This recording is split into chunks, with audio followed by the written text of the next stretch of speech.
Another one of my videos trying to talk to my younger self if I could and explain some things about photography that at the time when I was younger bewildered me. I just did not get it. So I thought I would reflect my workflow and why I really don't use in-camera JPEGs. I'm purely RAW at this point.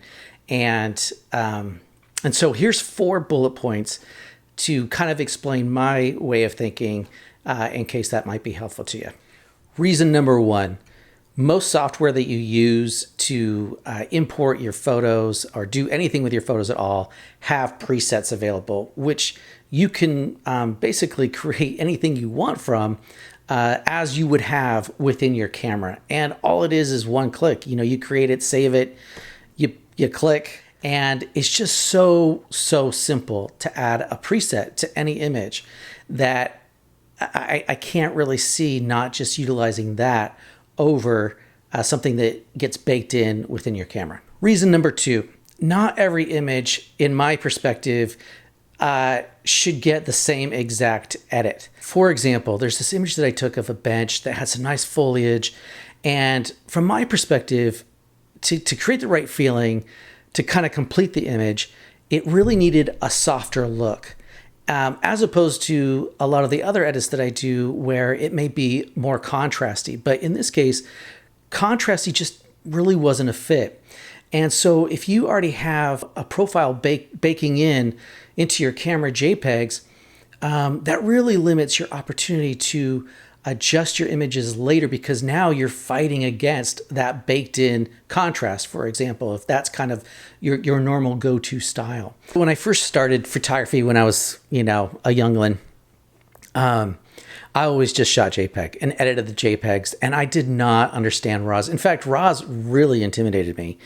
And I'd asked a buddy of mine who was, really into photography as well, and he was like, I was like, why, what's the difference between RAW and JPEG? And at the time, this is like so long ago, it's not like now where information is just so abundant. Well, and I was really dumb with it. I mean, not that I'm not dumb now, but I was pretty dumb. Anyways, he was like, it's got the most information. You've got way more information in a RAW than you do in a JPEG.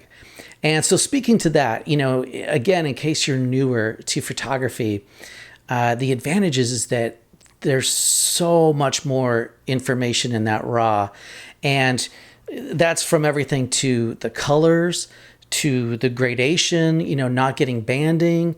You are able to adjust the white balance with no problem. It doesn't matter what white balance was when you shot. You can change it to anything you want.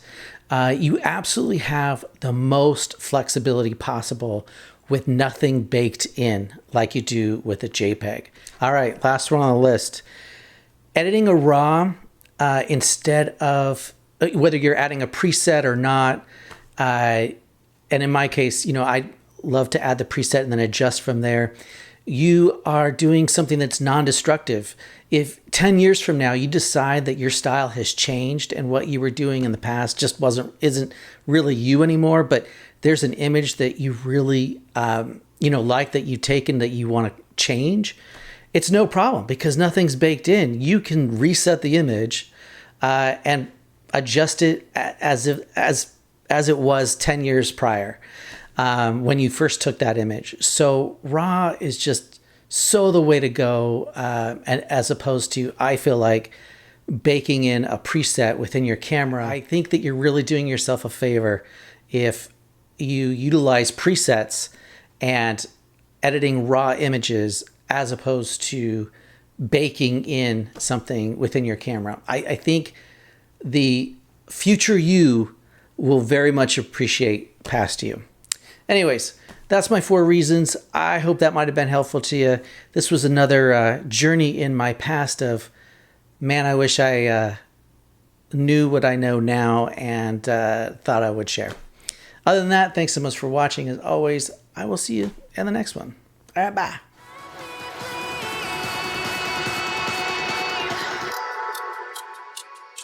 Let me